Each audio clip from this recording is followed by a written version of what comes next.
Segala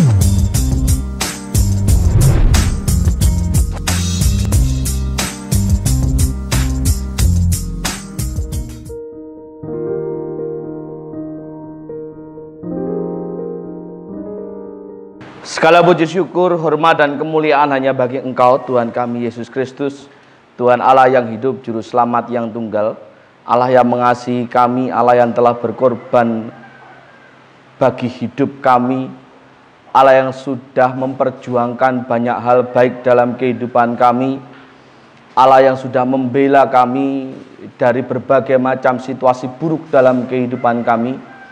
Bersyukur kepada Tuhan karena pagi ini kami dapat berkumpul kembali dengan suasana kasih di dalam Kristus.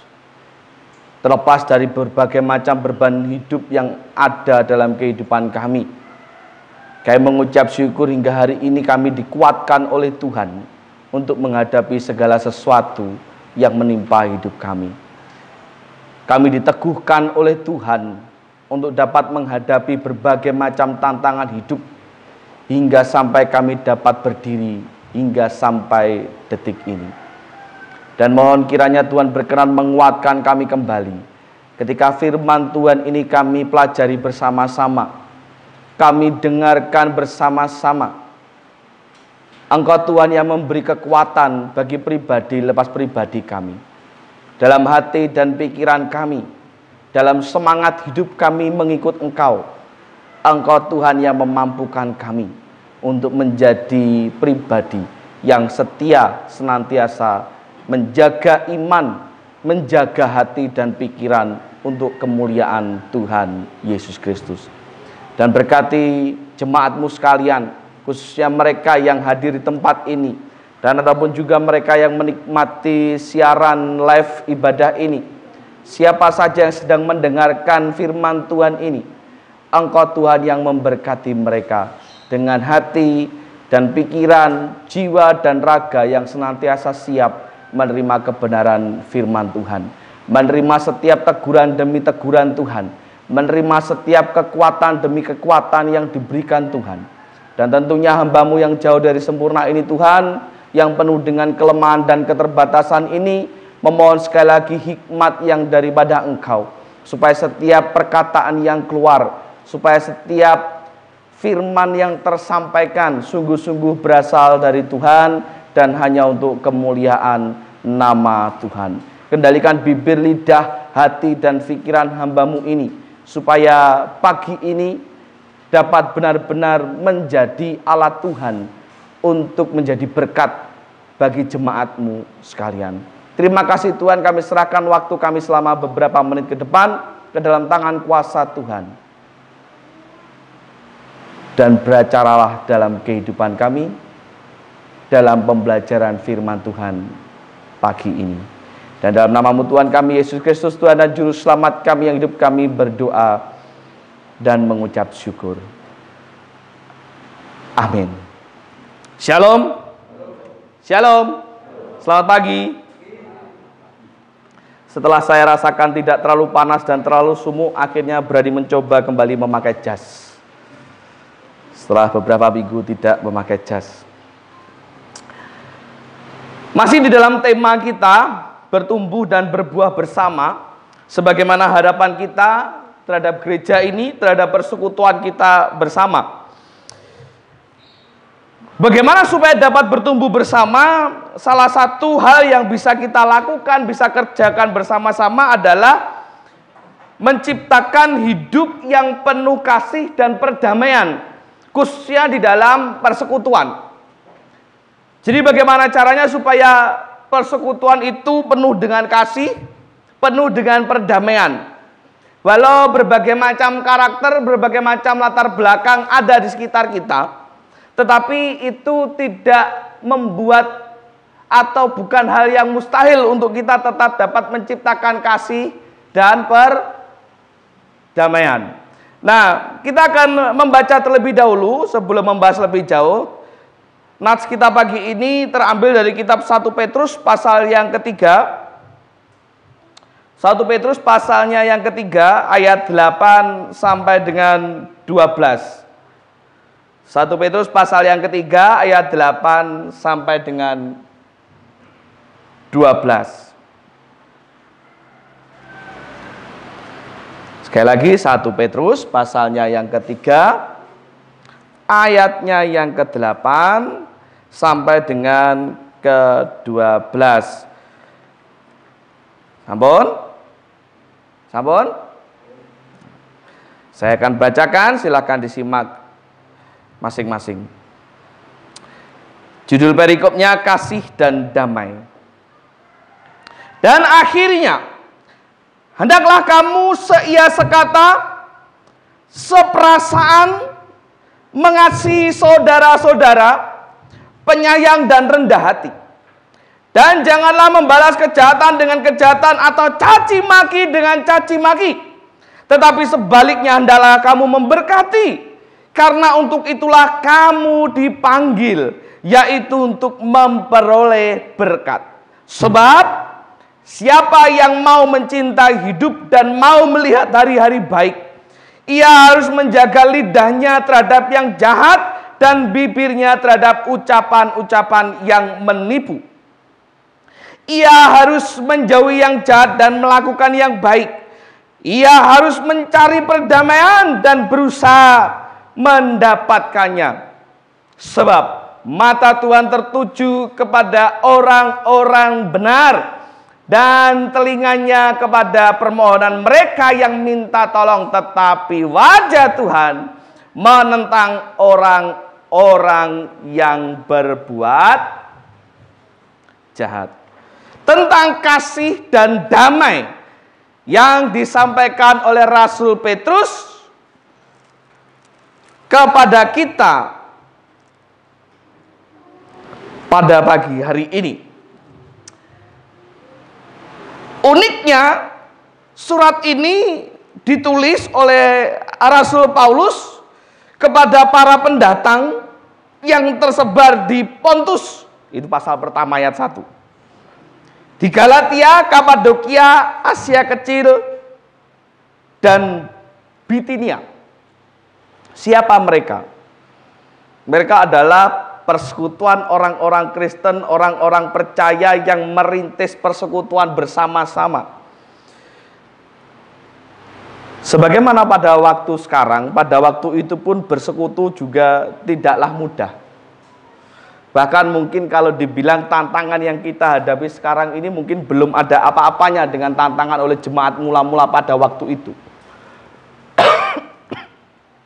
Mereka hidup pada zaman penjajahan Romawi, di mana keadaan serba tertekan, kebebasan tertekan, tentunya selayaknya negara atau negeri atau wilayah yang terjajah, perekonomian juga dikuasai oleh penjajah, segala sesuatu dikendalikan oleh penjajah, bahkan untuk bersekutu beribadah pun juga mereka tidaklah mudah. Segala sesuatu harus diatur oleh para penjajah. Tidak jarang mereka mengalami penindasan, bahkan di saat mereka sedang beribadah sekalipun. Dan disinilah Rasul Petrus hadir melalui surat kepada mereka untuk menguatkan, khususnya mereka yang sedang tertindas, dengan mengatakan jangan membalas kejahatan dengan kejahatan, atau membalas caci maki dengan caci maki. Kalau ditelaah dari ayat ini tidak ada yang spesial sebenarnya ya. Ya biasa saja, ya selayaknya hukum kasih pada umumnya. Sebagaimana Yesus pernah mengajarkan juga kepada murid-muridnya bahwa pembalasan itu adalah hakku. Ya kan? Yesus mengajarkan dalam kitab Matius bahwa supaya setiap kita mengampuni musuh kita. Kalau engkau, apa istilahnya? Di apa? Tangan kiri itu. Siapanya ayo. Tangan kiri, kaki kiri, pipi kiri, kuping kiri atau mana? Ayo, lali. Kalau engkau ditampar, berikanlah pipi Ya intinya jangan membalas kejahatan dengan kejahatan, toh. Jadi ayat ini sesungguhnya ya hanya mengulangi apa yang Yesus sampaikan, tetapi yang unik dari ayat ini, dari surat ini adalah si penulisnya, yaitu adalah Kenapa unik? Nyuwun sewu Bapak Ibu Saudara, faktanya Petrus itu kalau model zaman sekarang dia itu pekerja kasar, wong dalanan, tapi dalanannya dalanan lautan. Kerjanya apa? Apa? Nelayan, menangkap ikan. Hidup keras, kehidupannya cukup keras. Harus menghadapi badai. Sehingga membentuk karakternya. Dia juga bukan orang dengan pendidikan tinggi. Sehingga semakin membentuk karakternya menjadi pribadi yang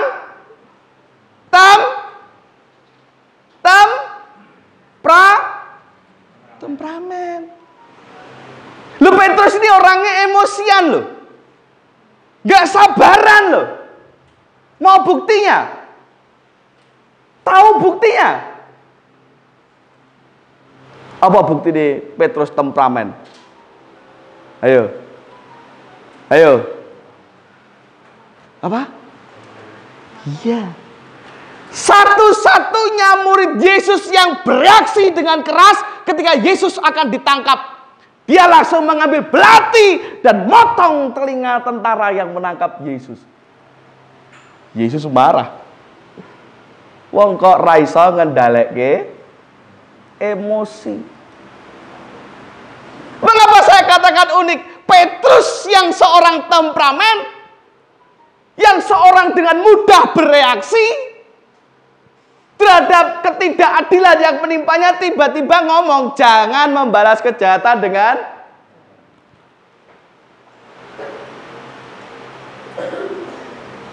nyambung enggak? Nyambung apa betul? Loh kok nyambung ini loh?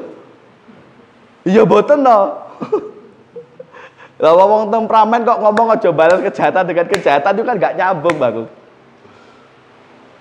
Tetapi apa yang mengubah Petrus menjadi pribadi yang seperti ia tuliskan, ia gambarkan dalam surat ini? Tepatnya setelah kenaikan Yesus. Ketika dia diberikan mandat secara langsung oleh Yesus. Sebanyak 3 kali Kristus menantang si Petrus ini. Petrus, maukah engkau melayani aku? Ya Tuhan, aku siap. Kedua lagi, Petrus, maukah engkau melayani aku? Ya Tuhan, aku siap. Ketiga lagi diulangi Kristus. Petrus, gelem ra menggembalakan domba-dombaku. Rodok jengkel, setengah emosi Petrus ngomong, iya Tuhan, aku siap. Itulah yang memantapkan hati Petrus dan mengubah karakternya, bahwa ada tanggung jawab, ada apa istilahnya, beban tanggung jawab sebagai rasul, sehingga dia berubah karakternya. Panggilan itu yang mengubah karakter Petrus. Keselamatan yang ia saksikan secara langsung menggunakan mata kepalanya sendiri yang mengubah kehidupan dan karakter Petrus. Nah, kalau ditarik dalam kehidupan kita, seharusnya setiap kita yang sudah mengalami keselamatan dan menerima Kristus, ya harus berubah kayak Petrus. Tidak ada yang mustahil. Ya, selama Kristus sudah kita terima sungguh-sungguh dalam hidup, dalam hati kita, menguasai hidup kita, segala hal yang buruk itu harus diubah, harus berubah. Karena kita akan berbicara tentang bagaimana caranya supaya kasih dan perdamaian tercipta. Belajar dari Petrus, kok main Paulus, Petrus, belajar dari pribadi Petrus dan belajar dari surat yang Petrus sampaikan ini. Bagaimana supaya kasih dan perdamaian itu tercipta? Pertama, saya menuliskan di sini ada 1-3. Atau satune ono 3. Berarti 3 poin. Satu yang pertama, supaya kasih dan perdamaian tercipta, setiap kita harus memiliki satu rasa. Satu apa? Satu apa? Ayat yang ke-8 firman Tuhan sampaikan begini Bapak Ibu Saudara, dan akhirnya hendaklah kamu seia sekata, seperasaan, mengasihi saudara-saudara, penyayang dan rendah. Bahwa setiap kita itu harus memiliki satu rasa. Rasa apa? Orang rasa stroberi loh ya. Apa rasa coklat? Bukan. Memiliki satu rasa. Dikatakan di sana seia sekata. Berarti kudu duwe rasa kompak, rasa sepakat demi kemajuan bersama. Walaupun terkadang apa yang terjadi, walaupun terkadang apa yang setuju itu bertentangan dengan kita. Loh karep kurak ngono. Tapi karena ini sudah menjadi suara mayoritas, ya turutlah dukung. Kan pesan demokratisnya Gereja Baptis kan seperti itu. Setiap orang boleh berpendapat. Termasuk demokrasinya Indonesia kan begitu toh. Artinya maknanya demokrasi itu. Semua orang bebas berpendapat, tetapi ketika sudah diputuskan oleh suara terbanyak, maka walaupun hati kita, lah aku njaluk kurak ngono, kita pun harus selama keputusan itu tidak merugikan gereja, tidak merugikan jemaat, dan apalagi merugikan Tuhan. Kecuali kalau sepakatnya, baik mulai hari ini kita akan sepakat, kita ibadahnya tidak hari Minggu, tapi hari Senin. Lah dasarnya apa dhisik? Ya ada beberapa gereja Baptis yang ibadahnya Sabtu. Kenapa? Kok kayak gereja Advent, Pak? Tahu gereja Advent? Gereja Advent itu ibadahnya Sabtu. Salah satu contohnya gereja Baptis Tegal. Dulu sempat mengalami ibadah Sabtu. Mengapa? Karena ditutup.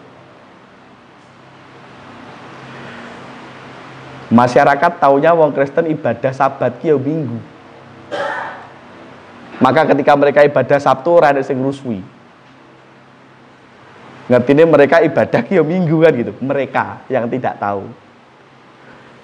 Itu karena satu kondisi. Tetapi tanpa ada kondisi apapun, tiba-tiba kita sepakat memutuskan ibadah dina Senin apa Selasa. Lah dasare apa? Wong Sabatku ya Minggu, gitu kan, gampangnya gitu toh. Nah, lah itu sudah bertentangan. Sama halnya dulu pernah ada yang usul, Pak, Minggu kita nggak usah ibadah, kita retret. Tidak bisa. Dasarmu apa gitu? Selama kesepakatan itu untuk kebaikan gereja, kebaikan Tuhan, kebaikan jemaat, walaupun usulnya rada ora cocok karo kita, ya kita harus ikut. Itu namanya seia sekata, satu rasa, kabeh ngalami bareng. Seperasaan, memiliki perasaan yang sama, yaitu untuk saling membahagiakan satu sama lain, bukan untuk saling menyakiti.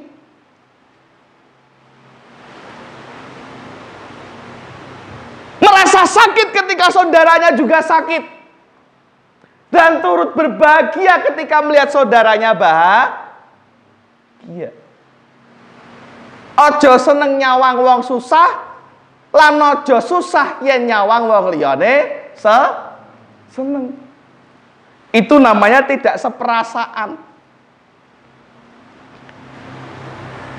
Sebelum menyakiti, pikirkanlah, kira-kira lek aku dikonokne lara apa ora.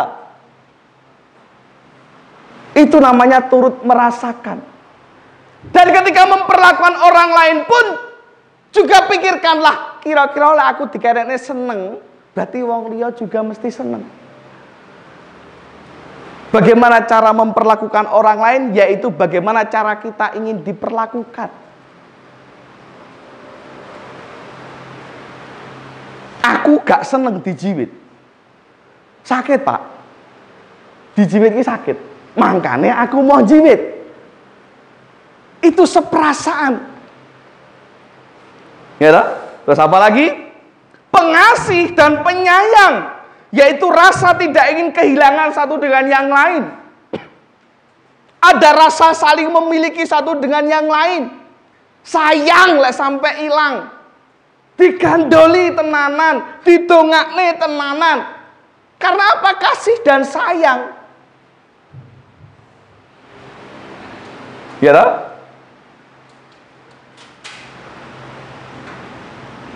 Beberapa waktu lalu ada berita yang menggemparkan Semarang.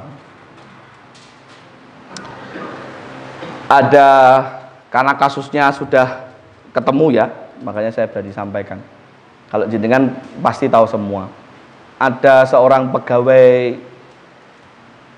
negeri sipil di Pemda Wali Kota ya, yang dilaporkan hilang, berangkat kerja dan tidak balik. Kemudian dicari berhari-hari, sampai akhirnya polisi menemukan ada motor dan jenazah terbakar di Marina. Saya gergel itu ketika ditampilkan chattingan istrinya ke suaminya. Di hari kedua, di hari ketiga dia ngechat suaminya. Walaupun centang satu dia ngecek, "Pak, pulang Pak, apa enggak kangen?" Jam berapa lagi? WhatsApp lagi, "Pak, sudah makan atau belum? Kami di sini nunggu Papa." Apa yang membuat istri ini begitu setia menanti suaminya pulang, melakukan segala macam cara untuk mencari suaminya? Dipostinglah di Mik Semar. Nah, kalau yang punya Facebook pasti ngerti. Media informasi kane apa? Kane apa, Dik? Kota dan tenan pora. Media informasi ya anggap aja Kota Semarang di Facebook. Disiarkan beberapa hari itu, disiarkan terus, dicari ciri-ciri ini, membawa motor ini dan sebagainya. Apa yang mendasari keluarga tidak mau kehilangan? Kasih dan delalai. Kalau tidak salah Kristen. Ya Pak ya, Kristen. Dikenal orang yang baik, orang yang setia kepada Tuhan, setia bergereja, sak keluarga nih. Ya maka makin banyaklah orang yang merasa kehilangan. Karena apa? Kasih dan sayang. Dan rendah hati. Satu rasa itu memerlukan kerendah hatian untuk menjadi tidak sombong dan angkuh. Sombong dan angkuh itu bukan hanya persoalan apa yang aku punya dan kamu tidak punya. Gitu. Nah, aku duit jam, tidak ada duit toh. Bukan persoalan itu saja. Tapi sikap hati ketika bereaksi menghadapi segala sesuatu itu bisa menjadi kesombongan. Nah, Didi Kempot ngomongnya gini, almarhum. Kita lagi harus tahu tak nyanyikan. Wong salah ora gelem ngaku salah. Terus Pak Bayu sing ngapal. Loh ya mesti Pak Bayu sing ngapal. Aku ngerti. Kita sealiran. Kita Didi Kempot mania. Nah ya toh. Didi Kempot mania. Saiki Deni Caknan mania. Wong salah ora gelem ngaku salah. Judulnya apa Pak Bayu? Suka taki. Ketika salah, tidak merasa bersalah, apalagi mengakui salah, itu orang sombong. Ketika salah, tetapi mencari-cari salah orang lain, itu orang sombong. Kalau jenengan pernah ingat, beberapa tahun lalu saya pernah menyampaikan firman Tuhan, apa yang tidak boleh dicari oleh orang Kristen, oleh orang beriman. Salah satunya yang tidak boleh dicari-cari adalah kesalahan orang lain. Walaupun orang itu benar-benar salah. Orang perlu digolek-goleki. Apalagi orang itu tidak salah. Ya, sekarang, aduh aku ngomong ini sensitif dah ya. Semoga tidak. Sekarang keluar peraturan dari Kapolri bahwa polisi lalu lintas tepatnya tidak boleh menilang di tempat. Jadi setiap polisi yang patroli, polisi yang di pos, ora digawani surat tilang. Betul ya Pak Eko? Sudah berlaku belum Pak? Dalam? Belum jelas ya. Sembarang serba jelas memang. Enggak bukan jenengane, aturannya ini sembarang serba jelas. Kalau itu terjadi ya enggak. Ini oknum. Adalah satu daerah di Jawa Timur terkenal dengan oknum Polantas. Lagi-lagi oknum Polantas yang senangannya golek-golek. Di daerah Kediri pun juga ada. Saya pernah nyebutkan namanya, tapi tidak mau lah. Nanti aku disomasi. Sopo saya menyomasi aku. Ada satu Polantas yang senangannya golek-golek salai pengendara. Wis gawe helm dicegat. Didelok lampune, didelok retenge, didelok spione, lek wis kabeh komplit sing didelok apane? Bane. Bane lek ternyata gedine sesuai ukuran standar sing didelok apane meneh? Tutup pentil bayangke.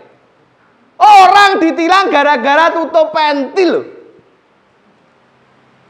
Dan suatu ketika oknum Polantas ini ketika naik kendaraannya sepulang kerja lewat kampungnya sendiri, entah apa yang merasukinya, entah apa yang terjadi, langsung maksur gitu, tiba karepe dhewe. Dan tahu yang terjadi, ora ada wong kampung sing nulung. Karena terkenal si oknum ini. Senengane golek-golek salah. Dan ini terjadi nih bener. Namanya di sana dulu terkenal zaman saya SMP itu. Tiba dek kampungnya dhewe lho. Orang-orang keluar ya bongi kok tok ban lebu meneh. Kampungnya tidak jauh dari kampung saya. Itu terjadi karena apa? Golek-golek salah senengane. Orang Kristen nggak boleh cari-cari salahnya orang. Kalaupun kita tahu, kalaupun kita nemu kesalahan, ya rasa digolek-goleki meneh. Sampaikan, tegur dengan firman Tuhan mengajarkan kepada kita begini.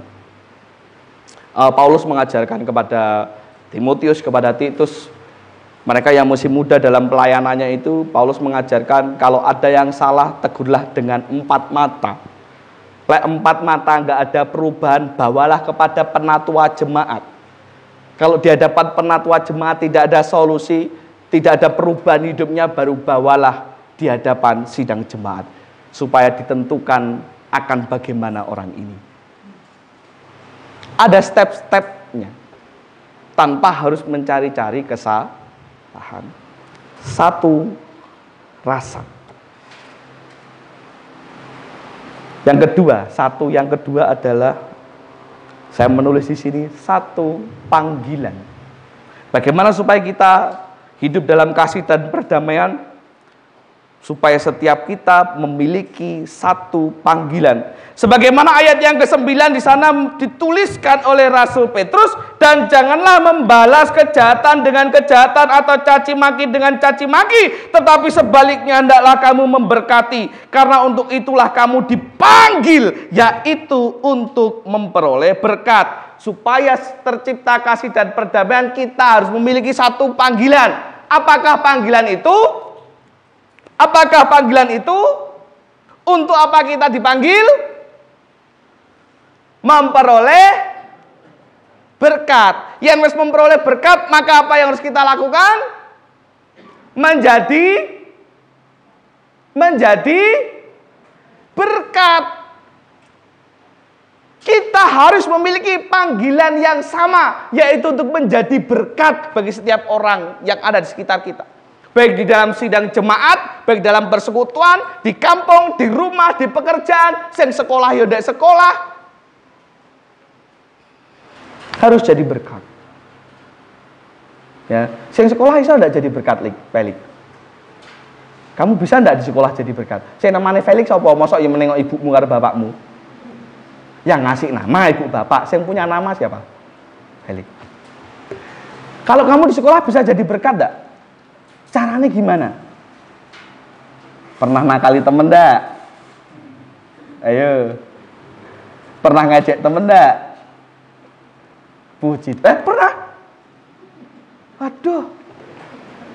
Aja nayalik ya. Jadi berkat ya, Nang. Nah, gitu loh. Ora apa-apa. Jadi bocah ki salah ki biasa. Saya enggak tahu apa yang terjadi dengan Ava gitu. Tapi di TK dia mengalami, di SD pun sekarang juga mengalami yang namanya bulian. Yang terakhir dia dikatai 45U. Tahu 45U? 11. Udah ngerti? RW. Nah, sama temennya yang ternyata bukan temennya satu kelas. Saya dapat laporan, istri saya menyaksikannya sendiri. Setelah saya tanya-tanyakan, ternyata sama-sama kelas 1 tapi bukan temannya satu kelas. Nah, hal-hal semacam itu tidak menjadi berkat. Berkat tidak hanya berupa materi loh, tapi dalam perkataan pun juga harus menjadi berkat. Makanya jangan membalas cacian dengan cacian. Cacian itu kan dari mulut. Hati-hati. Harus jadi berkat. Kita dipanggil untuk memperoleh berkat dan menjadi berkat. Caranya mulailah dengan tidak membalas kejahatan dengan kejahatan. Mulailah dengan tidak membalas cacian dengan makian. Pak Raiso ya Pak, tak empet nggak kuat ya Pak. Ya tak bales. Ya saya hanya bertanya, lalu apa bedanya kita dengan mereka? Ya tetap beda Pak. Ya bodoh. Membalas kejahatan dengan kejahatan tidak membedakan apapun antara kita dengan orang yang jahat dengan kita. Setiap kita kudu kuat, kudu sabar. Alah kayak Pak Yulius sabar ya, belajar. Saya pun berproses, sebagaimana Anda juga berproses. Alah kayak Pak Yulius orang emosian saya itu. Makanya ayo podo-podo belajar. Supaya bisa mengendalikan diri, mengendalikan emosi dan sebagainya. Karena begini, mengapa kita tidak boleh membalas kejahatan? Ada seorang petarung MMA. Ada yang suka nonton MMA, UFC? Seneng nonton UFC? Saya gelut-gelut itu. Pak Eko senengannya nonton badminton. Ya gelut juga, gelut nganggo raket. Tetapi apapun itu bentuk pertarungannya, saya menyimpulkan dari perkataannya bahwa ketika dia ditanya bagaimana atau kenapa Anda bisa terus menang, pasti latihanmu latihanmu rajin ya, latihanmu mesti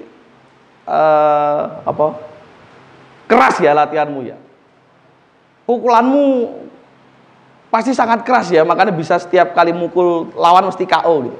Lek badminton ya cemesannya banter gitu, makanya lawanmu keteteran. Tetapi petarung ini menjawab, jangan mengukur kemenanganku dengan pukulanku yang keras. Karena yang terpenting dalam kemenangan itu bukan seberapa keras kamu memukul, tapi seberapa kuat kamu menahan pukulan lawanmu.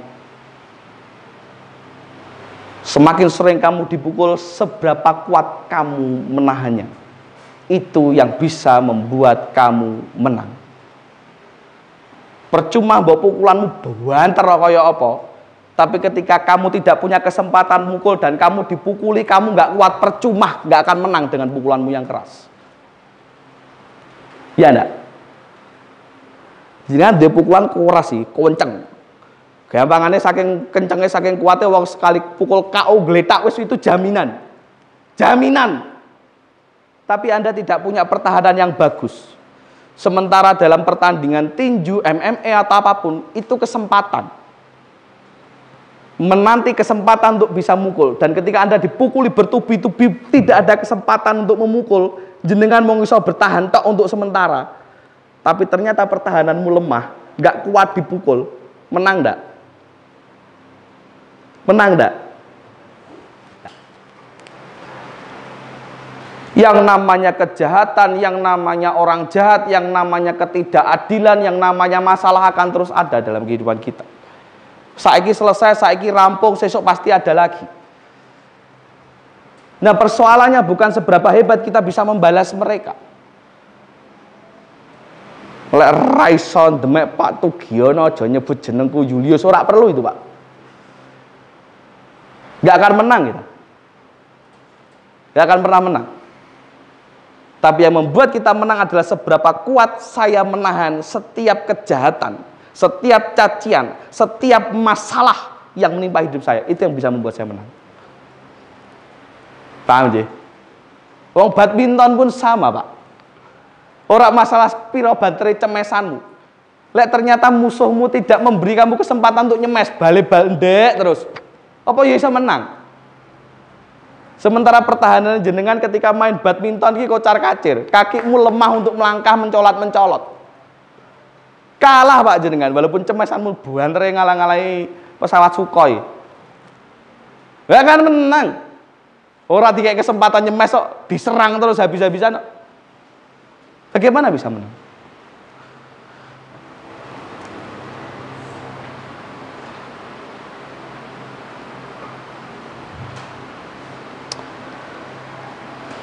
Masalah akan selalu ada, kejahatan akan selalu ada, bahkan kalaupun kita sudah berbuat atau menjadi orang baik sekalipun, kejahatan tetap ada. Orang jahat akan tetap ada di sekitar kita. Maka jangan hanya menguatkan seranganmu, tetapi lebih kuatkan pertahananmu. Kalau yang suka bola, Pak Eko suka Real Madrid, betul tak? Siapa nih? Felix suka Real Madrid juga? Masih sak ya tak yang suka Real Madrid. Nah, kalau suka Real Madrid mesti ngerti skuadnya Real Madrid antara tahun 2008-2010. Di situ numpuk striker terbaik dunia.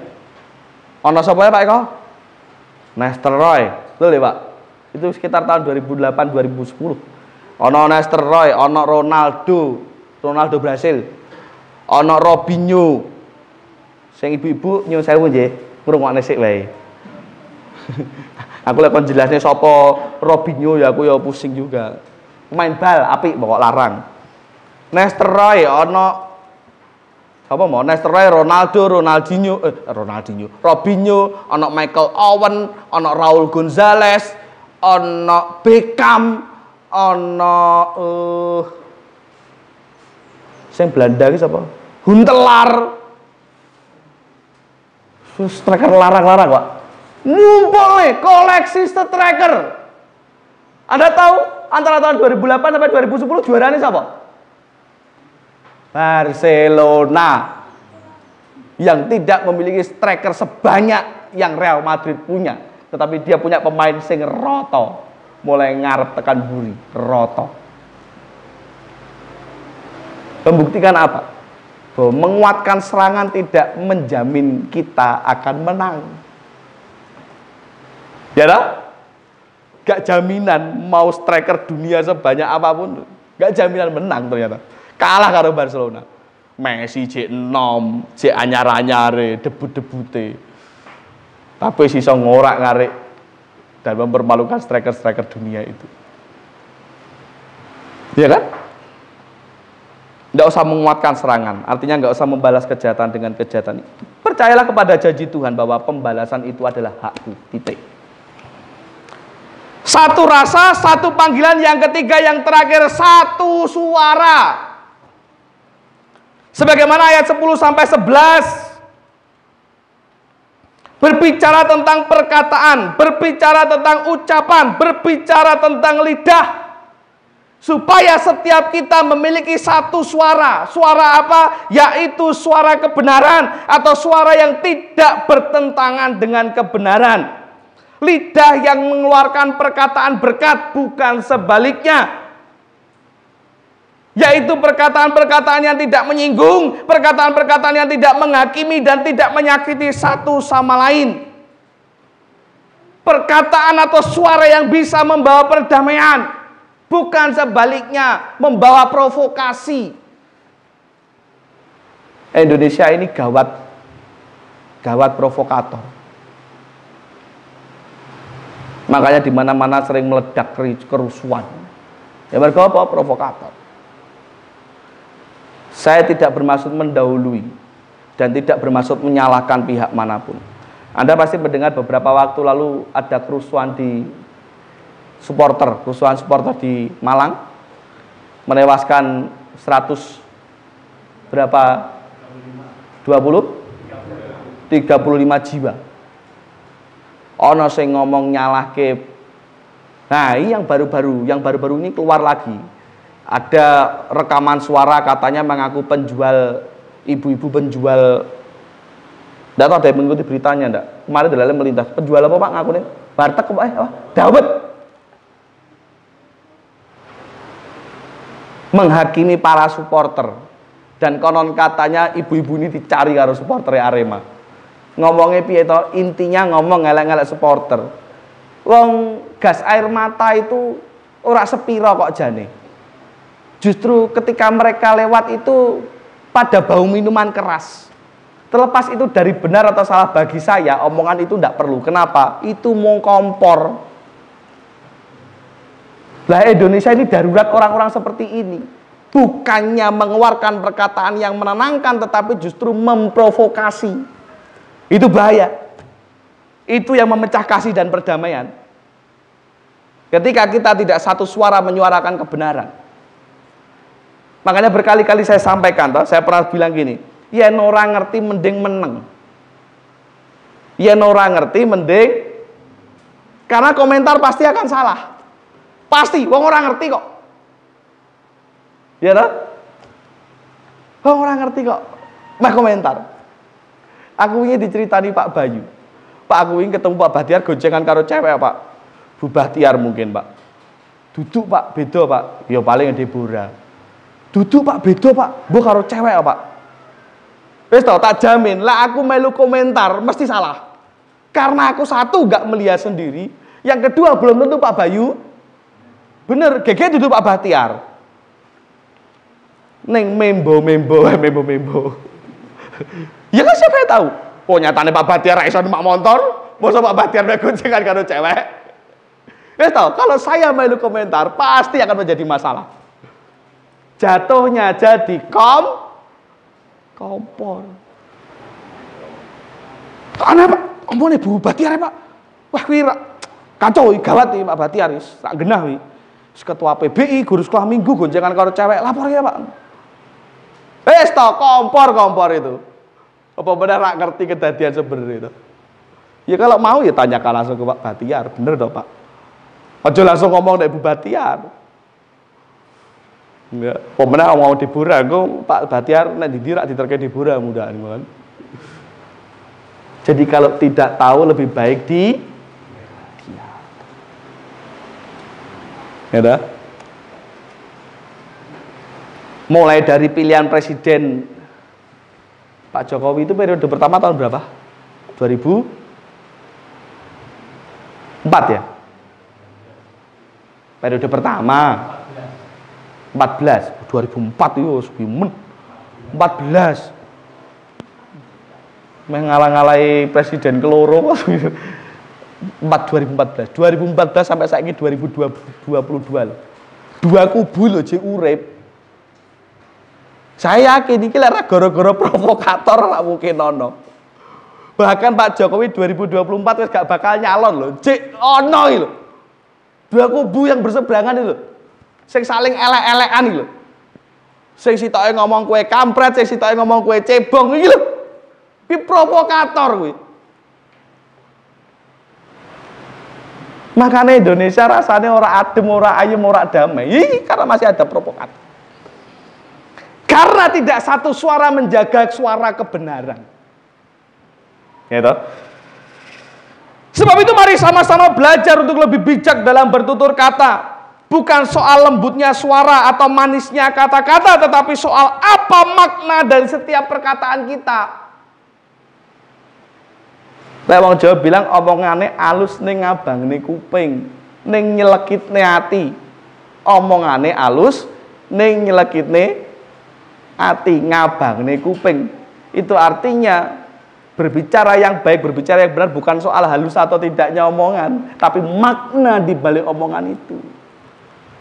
Saya pernah cerita toh, teman saya sing orang Batak itu ketika tiba pertama di Semarang, dia pengen diajari bahasa Jawa. Adalah teman saya yang dari sana, yang sekarang pelayanan di Jakarta, ngajari. Saya eling ta, Bu Yana eling guyu. Aku ajarono ndang aku dadi nanti kalau ketemu orang jadi aku iso basa Jawa gitu. Ya, engko lek ketemu ngomong nyuwun sewu kula segawon nah gitu.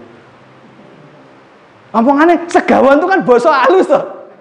Nek nyelekit itu artinya. Jadi bukan masalah halus tidaknya bahasa tata kata, bukan itu, tapi makna di balik itu apa? Dan itu dipraktekkan dia, diguyu wong sak pirang-pirang. Nyuwun sewu kula segawon diguyu wong sak akeh wong. Kan mesake, kan kurang ajar berarti itu sing ngajari. Si Jondra kalau tak eling dia mesti guyu kayak tapi karo nesu. Ah kalian kurang ajar lah mesti gitu dia bilang.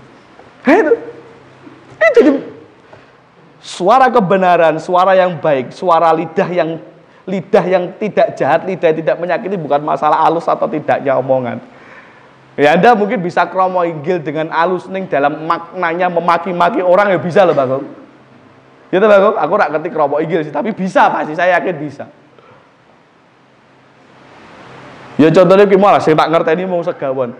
Tiba-tiba jenengan ngomong, nyuwun sewu jenengan tak perhatikan ini bosone apa? Kula hah? Kula gatosaken. Nyuwun sewu menawi kula gatosaken jenengan kok koyok iki apa? Kados. Baik, saya besok akan pindah KTP Nias saja ya. Kita sama-sama tidak tahu Jawa. Nyuwun sewu menawi kula gatosaken kok panjenengan kados segawon. Lah kuwi basane kurang halus apa? Nek yakin kalau jenengan ngomong itu apalagi karo orang tua. Karek milih. Sandal apa sepatu ngono bae karekan ya kan? Wes itu aja karek milih gitu. Karena makna di dalamnya itu sangat-sangat tidak baik. Suara-suara itu seperti itu jangan sampai terjadi dalam persekutuan supaya apa? Tidak memudarkan kasih dan perdamaian. Lek wis kasih dan perdamaian pudar, ora bakal iso bertumbuh bareng. Satu rasa, satu panggilan, satu suara. Memiliki rasa yang sama, memiliki panggilan yang sama untuk menjadi berkat satu dengan yang lain. Tidak membalas kejahatan dengan kejahatan, memiliki suara yang sama, menyuarakan kebenaran, mengatur lidah untuk berbicara sesuatu yang baik-baik saja. Hele wong misuwi rasa dibalas dibisui. Lek wis musuhe ngomong sing pincuk lah, sing petel lah, sing macem-macem, sing semut lah, sing anu, rasa dibales. Balesi misuh wae. Oh, misuh wis ngono wis bar. Lek misuh ngono gak dosa to, Pak? Lek misuh ngono. Dosa mboten? Oh, misuh ngono. Dosa? Mosok muni misuh dosa, Pak? Ya aja lek ngono dosa. Wis bener ya rasa dibales wis. Tapi kan aku rak ngomong macam-macam, rak ngomong semut, Pak. Rasa ngeyel. Lek ra entuk ya ra entuk, titik ya, Pak ya.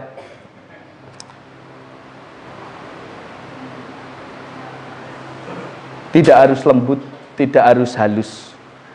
Tetapi makna dari perkataan kita itu haruslah memberkati orang lain. Oktober selesai.